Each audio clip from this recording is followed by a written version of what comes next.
不是哥们儿，这什么啊？这期白鹅打呼雷也太阴了呀！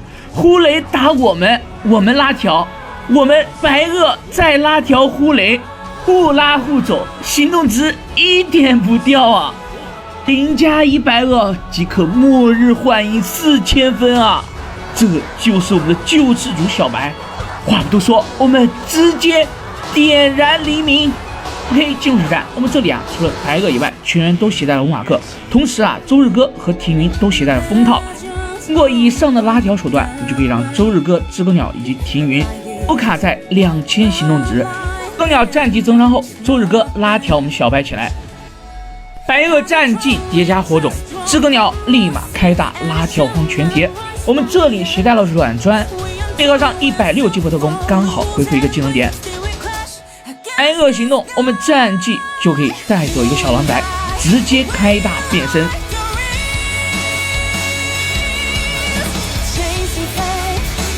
OK， 开始左脚踩右脚，白鹅拉条呼雷行动。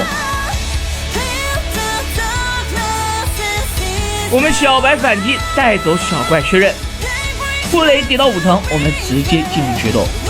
呼雷走踢完就可以直接拉条我们的白鹅，我们白鹅这时再释放战绩拉条呼雷，完美利用末日幻影的 BOSS 机制，阿玛再也不用担心我们小白跑条了。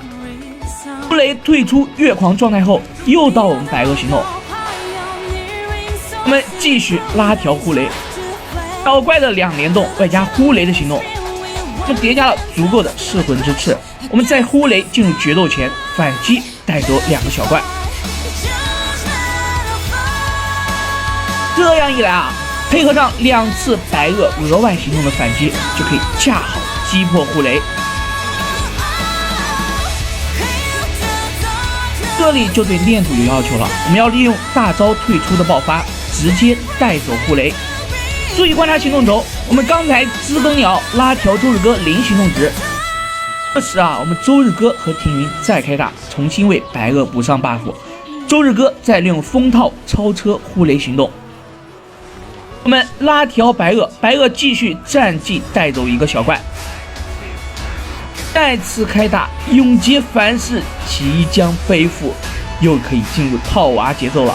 我们拉条呼雷起来，呼雷2连动叠2层，接下来啊，我们要靠反击的弹射伤害带走2个小怪，这样一来，呼雷就刚好5层，我们又可以进入单挑了。接下来啊，就是诚信互拉互走的环节了。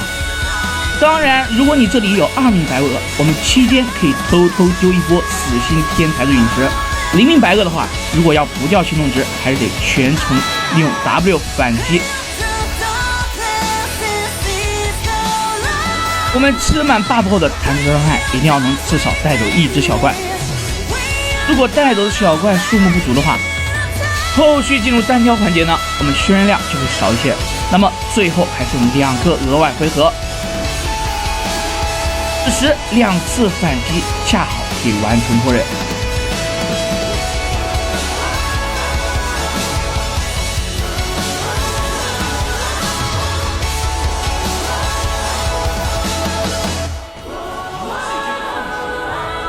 至此，游戏结束，赐你众星俱焚的曙光。众星俱焚的曙光。